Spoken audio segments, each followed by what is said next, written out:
ٹیزم کی معزز دوستو السلام علیکم۔ دوستو ایک ایسا شخص جو مسجد کے محراب میں شراب کی محفل میں عورت سے جمع کرے گا، اور کیا آپ جانتے ہیں اس فتنے کو جو شام کے لوگوں کا ناحق خون بہائے گا، اور ایک ایسا فتنہ جس کو اللہ تعالیٰ زمین میں دنسا دیں گے۔ معزز دوستو قرب قیامت میں ایک سفیانی فتنہ آئے گا، وہ یہ کہ امام مہدی کے ظہور سے قبل ملک عرب و شام میں یزید بن ابی سفیان کی اولاد میں سے ایک اموی شخص پیدا ہوگا، جس سے اسلام اور مسلمانوں کو سخت تکالیف کا سامنا کرنا پڑے گا۔ یہ سعادت کو قتل کرے گا، اس کا حکم ملک شام و مصر کے اطراف میں چلے گا، بہت سے اعمال کفر کا ارتکاب کرے گا، اور اس کے زمانے میں مسلمانوں کا بالعموم اور علماء و فضلاء کا بالخصوص قتل عام ہوگا۔ لیکن یہ فتنہ زیادہ دیر تک نہیں رہے گا، کیونکہ تب حضرت امام مہدی کا ظہور ہو چکا ہوگا۔ دوستو اس کے بارے میں علامات قیامات پر لکھی گئی کتابوں میں منقول ہے کہ وہ زمین میں فتنہ فساد مچائے گا، اور دن کے وقت کھلم دمشق کی مسجد کے محراب میں شراب کی محفل میں عورت سے جمع کرے گا، تو ایک مسلمان کھڑا ہوگا اور کہے گا تمہاری ہلاکت ہو،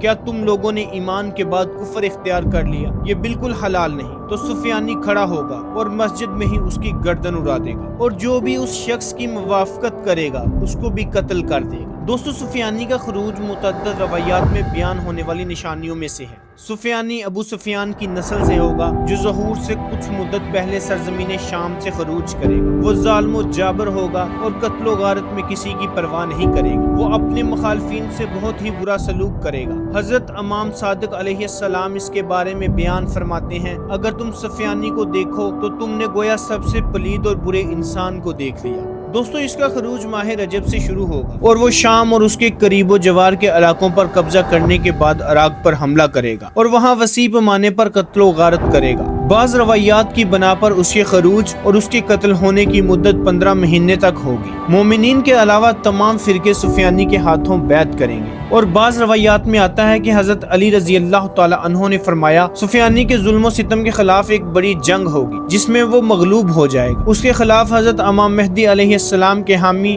یمن سے یمانی اور ایران و عراق سے خراسانی قیادت میں اٹھ کھڑے ہوں گے۔ ظہور مہدی علیہ السلام سے پہلے جب سفیانی خروج کرے گا، اور سفیانی کی مدت حکومت 9 ماہ ہوگی، اور وہ شام سے خروج کرے گا، اور مومنین کے علاوہ تمام فرقے اس کی اتباع کریں گے، اور مومنین کو اللہ تعالیٰ محفوظ رکھے گا، اور وہ ایک بڑے لشکر لے کر مدینہ آئے گا، یہاں تک کہ وہ مقام بدا تک پہنچے گا، تو وہ لشکر سمیت زمین میں دنس جائے گا۔ دوستو سفیانی کے زوال کے بعد امام مہدی علیہ السلام کا ظہور ہوگا۔ وہ خانہ کعبہ میں اللہ کا حکم لے کر قیام کریں گے، اور دنیا میں عدل و انصاف کو عام کریں گے۔ دوستو امام مہدی علیہ السلام کی قیادت میں ایک عظیم انقلاب برپا ہوگا، جس کے ذریعے تمام ظالم طاقتوروں کو ختم کیا جائے گا، اور دنیا میں امن و انصاف قائم ہوگا۔ ناظرین سفیانی خروج کے بارے میں کوئی صحیح حدیث تو موجود نہیں، لیکن کہا جاتا ہے کہ ضعیف حدیث میں اس کا ذکر کیا گیا ہے۔ دعا ہے کہ اللہ تعالیٰ سب مسلمانوں کو اس سفیانی فتنے کے شر سے محفوظ رکھے، آمین۔ امید کرتا ہوں آپ کو آج کی ہماری ویڈیو پسند آئی ہوگی۔ ویڈیو پسند آنے کی صورت میں ہمارے چینل کو سبسکرائب کریں، ہماری ویڈیو کو زیادہ سے زیادہ شیئر کریں، اور کمنٹ سیکشن میں اپنی قیمتی رائے کا اظہار ضرور کریں۔ ملتے ہیں اگلی ویڈیو میں، تب تک کے لیے اللہ حافظ۔